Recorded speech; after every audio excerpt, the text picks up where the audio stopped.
All right, we're going to move on to 13.3. Hopefully you got a lot done today.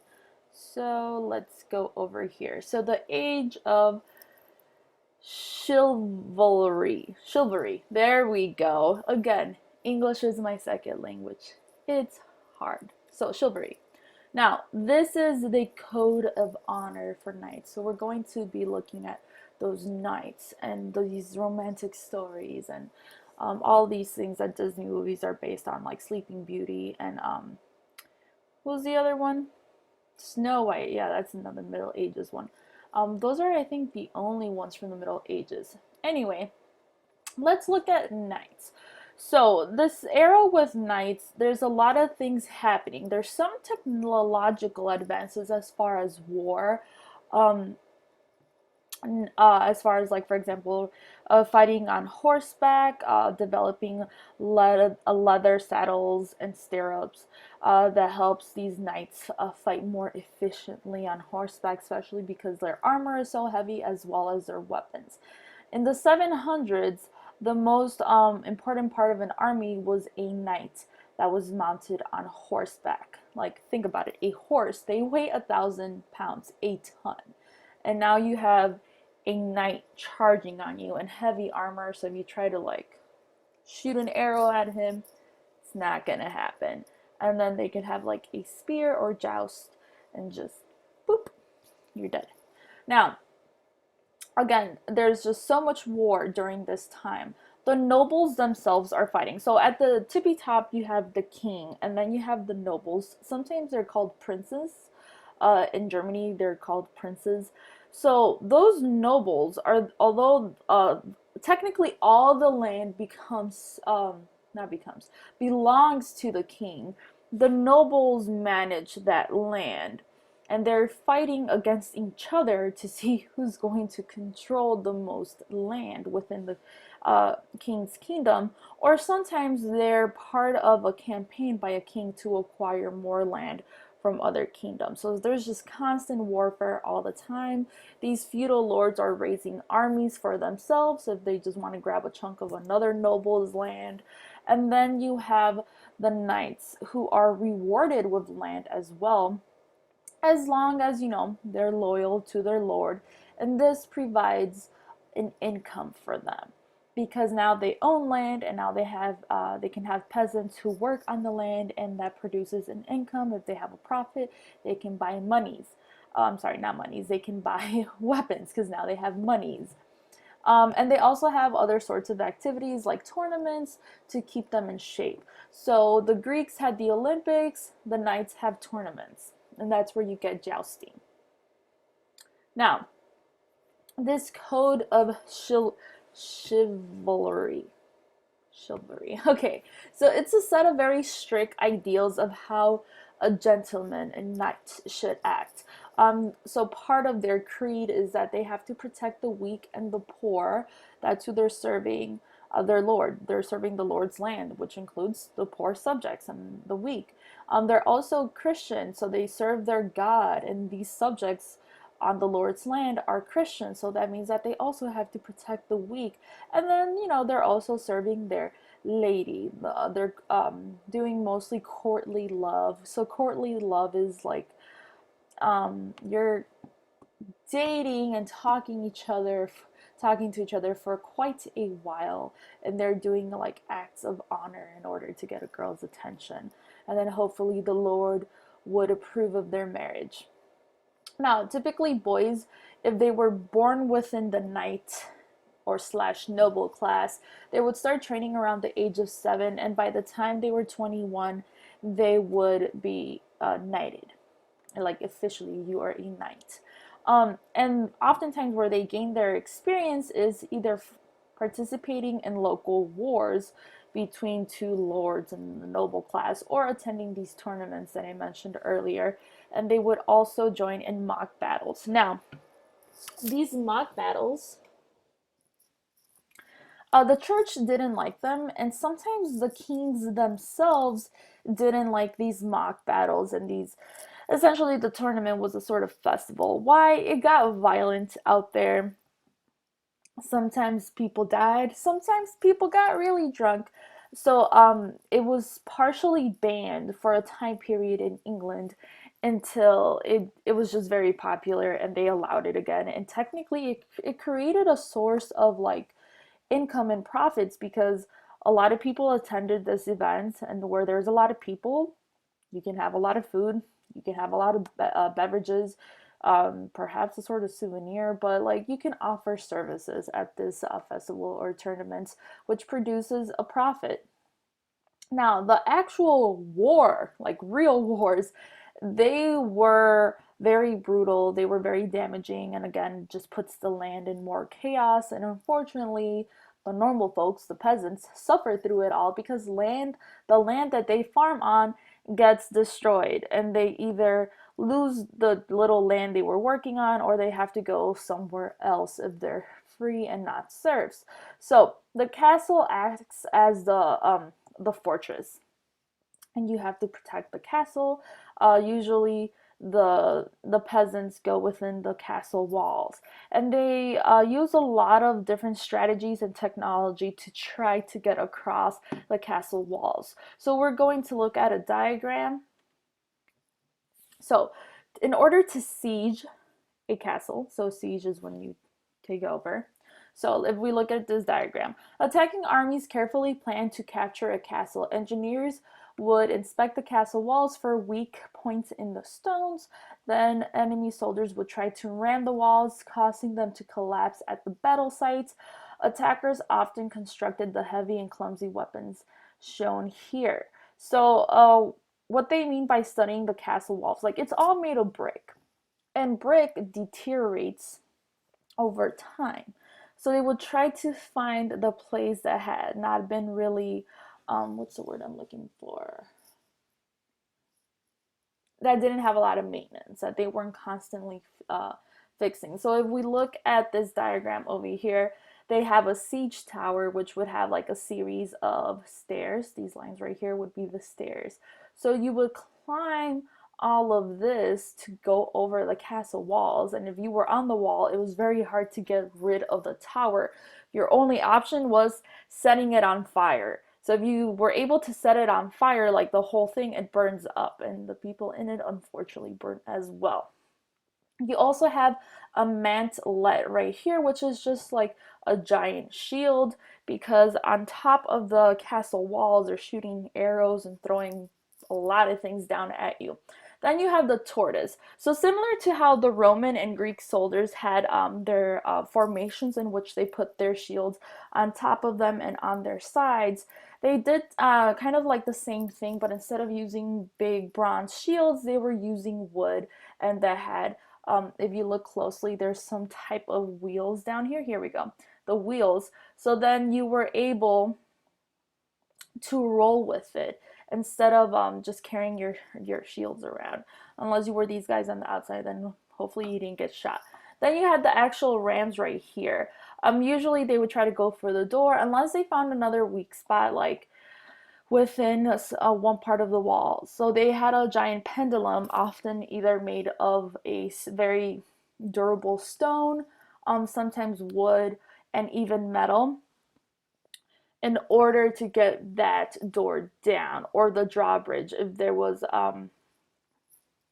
ooh, why am I forgetting the word for it? But if you've watched like cartoons and stuff where there's a castle, and then right outside the castle it's like surrounded by water, and then there's a bridge. So luckily there was no water, otherwise it was even harder to invade. And then you had the trebuchet, which is, think of it like just a giant slingshot, and they would throw all types of things at you. They could reach a distance of almost 1,000 feet at 980, some of the recorded distances.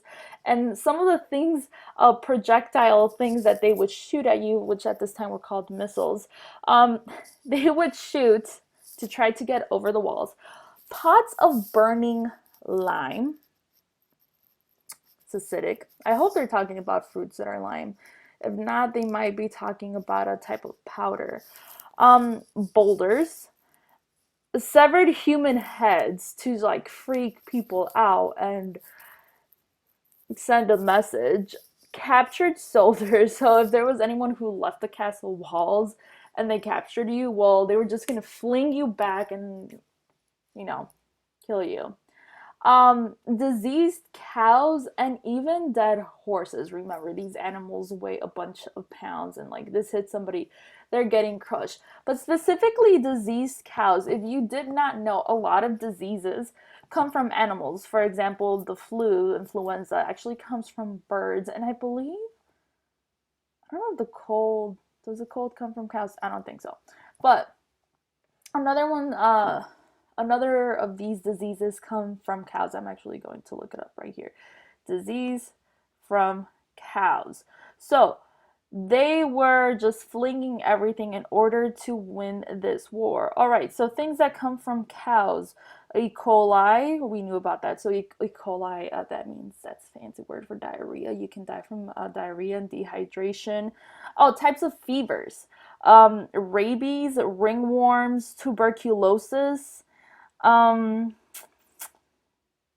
Other things I cannot pronounce, but a lot of things that lead to fevers or sometimes flu-like symptoms. And you did. That's it. All right, now, with all these battles, a lot of epic poems were written about a hero's deeds or adventures. They There's a train behind my house, ignore that.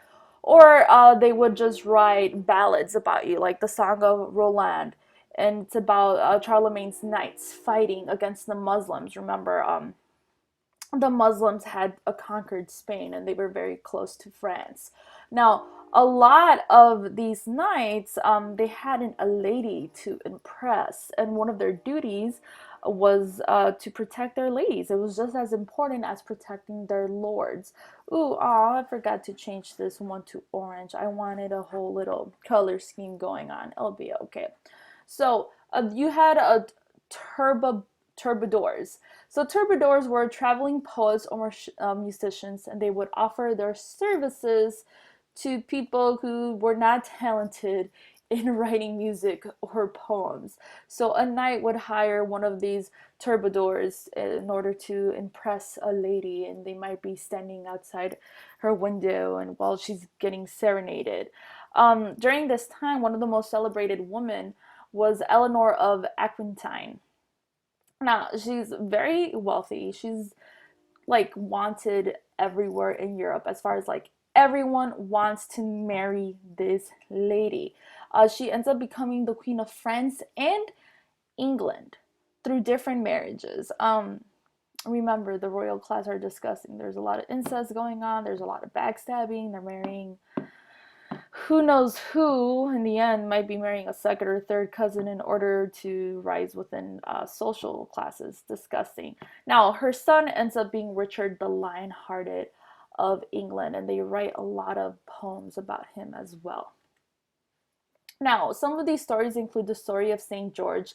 This story became very popular in Europe among Christians in the early 1200s AD. So the story of St. George. There's a lot of variations to the story, especially because it happened in the 200s AD. There's the Arabic version of it. 1,000 years passed before the story became extremely popular throughout Europe. A lot of churches are named after St. George. So George was a Roman officer in the late 200s AD, and he's known as serving in a city in the province of Libya, which is down here, this map, northern Africa. So if we look at this outline, this white part of the map, that's what used to be the Roman Empire, and that included northern Africa, and the Libya technically today is like here. But anyway, he goes to Libya, and the city is being terrorized by this dragon dragon, and the dragon is terrorizing the villagers, and they're sacrificing sheep, and then eventually you run out of sheep. So they figured, hey, we could just sacrifice a human, and they draw from sticks or something, and they end up choosing a maiden, which happens to be the king. It more likely would have been the governor of the province, his daughter. So George faced the dragon. He protected himself on his shield was the sign of the cross, and he slayed the dragon, saved the maiden, and everyone was so impressed. And because the sign of the cross on his shield, they ended up converting to Christianity and abandoning their pagan polytheistic religions of the Romans. However, later on, George was actually decapitated by the Roman Empire because he was a Christian. So this was back, remember, Unit 3, back when Christians were persecuted throughout the Roman Empire. So under the Emperor Diocletian, he tries to persuade George to convert back to the Roman gods. He offers George wealth and land and slaves, but George refuses all of this and continues to believe in his one God, the Christian God. And he's decapitated on April 23rd, 303 AD. So it is believed that he was a real person. And then the Catholic Church, they make him into a saint for being a Christian martyr. And remember, a martyr is someone who dies for a cause, often a religious cause. He's celebrated throughout Europe, Eastern Europe, and even in Egypt, Christians in Egypt, due to the story of him refusing the Roman rule and just having faith in his Christian God. So that was one of the most famous stories. And then moving on to women. So women during this time and through a lot of times in history, unless you were Eleanor, who became the Queen of France and England, they were considered inferior to men. Especially the church said they were inferior to men, and this goes back to like the story of Genesis and Eve being tempted by the serpent. However, most men were also just as weak in the society because they were mostly all peasants, unless you were a knight or a noble. And then you had the noble class of women. So the noble class of women, although it didn't always happen, they could inherit land if, their husband, their lord, happened to die in war. And like the sons were too young to inherit the land. So usually the woman might be able to control that. If her husband was off in war and the castle was being attacked, she would defend the castle because she would send knights to the war or to protect the land. Usually the Lord would just send a request. Sometimes they even like shot arrows up on the city walls.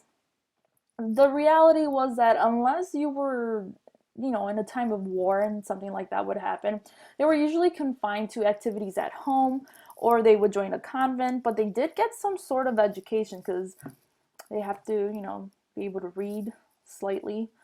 And then, unfortunately, a lot of them didn't get land, especially if you were the daughter of a lord. You weren't getting an inheritance. You were probably going to marry someone who was rich, hopefully.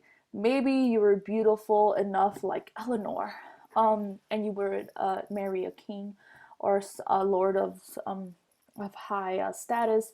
Otherwise, I mean, you might marry a knight. That's kind of going down the totem pole, but it was not necessarily enlightened. Enlightened, is that the word I'm looking for? No, not necessarily. It wasn't a great life. It was better than being a peasant, though. If you were a peasant, you were just doing all the labor. So remember, although the peasants are being heavily taxed and just treated awful, they were part of the reason why their society was even moving forward because they were doing all the work. So women were also working in the fields along with their husbands and their children. And they were trying to raise their children and provide for their families. And we're talking about large families. So you might hear that your grandparents or your great grandparents or your great great grandparents, there was like 12 of them, 9 of them, 8, 7, like a lot. Personally, on my mom's side there's 8 siblings, and on my dad's side I believe there was 11 um that were born. Eventually some unfortunately died in like car accidents and stuff, but they had a lot of siblings because they were out in the farm, and you can't just hire people. You can't do that in the peasant class as a farmer. So you have more children to help you. And remember, the life expectancy is really low as well. So even though they're having a lot of children, not all of them are actually surviving. So there was like a 50% chance that the kid would survive or not, or even if your pregnancy would go all the way through. Now, if you were able to survive as a young boy, I mean, you followed in your father's footsteps and you became a peasant farmer. And if you were a girl from a very young age, you would also start learning to do household chores and eventually be able to help your mother and then essentially become a babysitter because your mother kept having kids and then now you had to help with the child rearing. So let's look at some accounts. So on the left, let's look at a noble lady. So this is the daily routine of Cecily, the Duchess of York. So we're talking about someone from England, quoted in The Woman in Medieval Times by Fiona MacDonald. She gets up at 7, and her chaplain is waiting to say morning prayers. And when she has washed and dressed, she has breakfast. Then she goes to the chapel for another service, then has dinner. After dinner, she discusses business, whatever business that is, then has a short sleep, then drinks ale or wine. Then she goes to the chapel for evening service and has supper. After supper, she relaxes with her woman attendants. After that, she goes to her private room and says the nighttime prayers. By 8 p.m., she is in bed. So 8 p.m. is very early. Imagine if she had internet. But we see that some of the language is a little bit different. So there's breakfast and then dinner. We might consider that lunch or daybreak. Not daybreak, afternoon snack. I'm sorry. What am I talking about anymore? The quarantine is getting to me. But the words change a while. Her woman attendants would have been her lady in waiting, and then her life as we see it revolves around prayer and eating.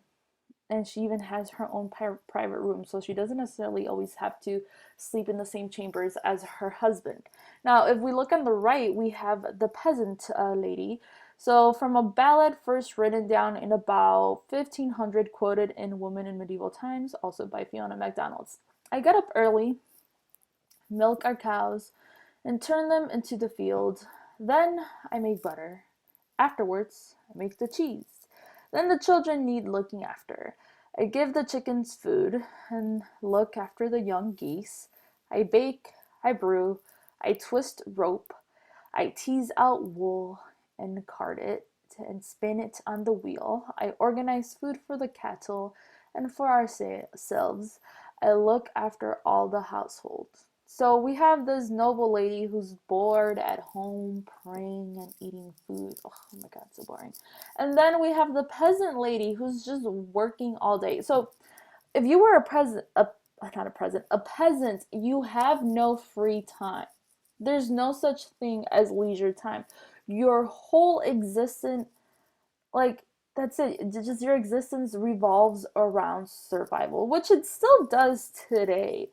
But we have the luxury of there being a lot of services. Like, imagine you having to make your own cheese or having to make your own clothes.